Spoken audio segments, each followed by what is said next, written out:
I also read the Oh, remaking. that's so sweet. That's a lark.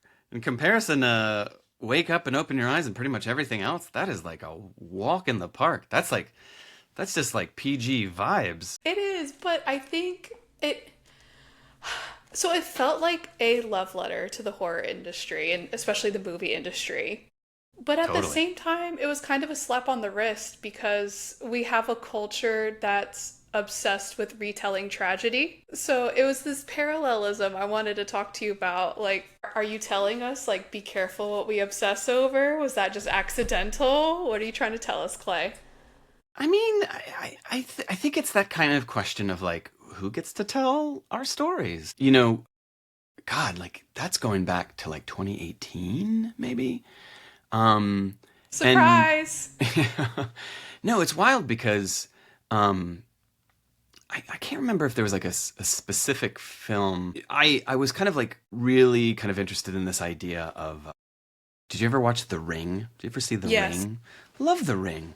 I remember watching the original movie from Japan called Ringu when it made its way overseas. God, in 1999, maybe Mm-hmm. 2000, and it was a amazing movie that felt, kind of watching it at that point on, God, I think it was like maybe VHS even, which is even kind of like mirrors upon mirrors.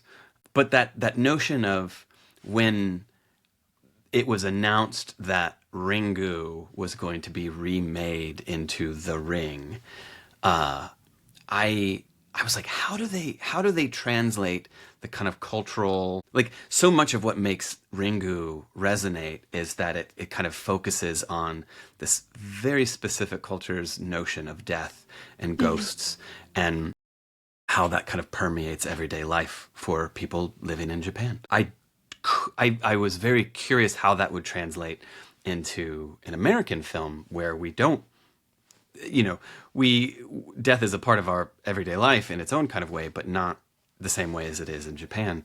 And I just thought that would be really interesting. And I had that idea of like, how would Sadako feel if she knew that her story was being remade in America in this English version? And then I was just like, oh wow, what would that be like? And like, and it just kind of like spiraled from there. No pun intended. Yeah, because I went into it and I was like, okay, let's see. And then the first chapter, I didn't know what to expect because honestly, my vibes were this is like if the Lorax was folk horror. You just got this person being like, I'll tell you a story, but I Yeah. need a little sip of something. And then just watching it how it evolves like through generations and stuff. Um I think it was also especially important like Amber's involvement Hmm. because it's not just the same story, it's also evolving, which adds like a dangerous tone to it as well. Yeah. Man, I had nothing but fun writing that book.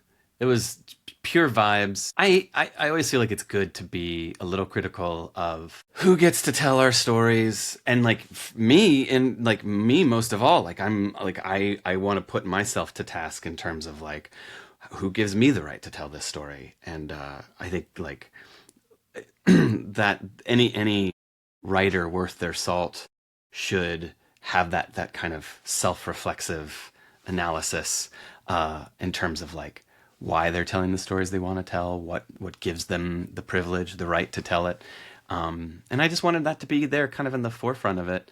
And but yeah, fan culture, film culture, like I love horror movies. I love being able to kind of participate in the periphery of film and movies and TV and so it is a love letter, but like and, with a little bit of like a maybe it's a little side eye. It's like I see you, warts and all. I see you for what you are.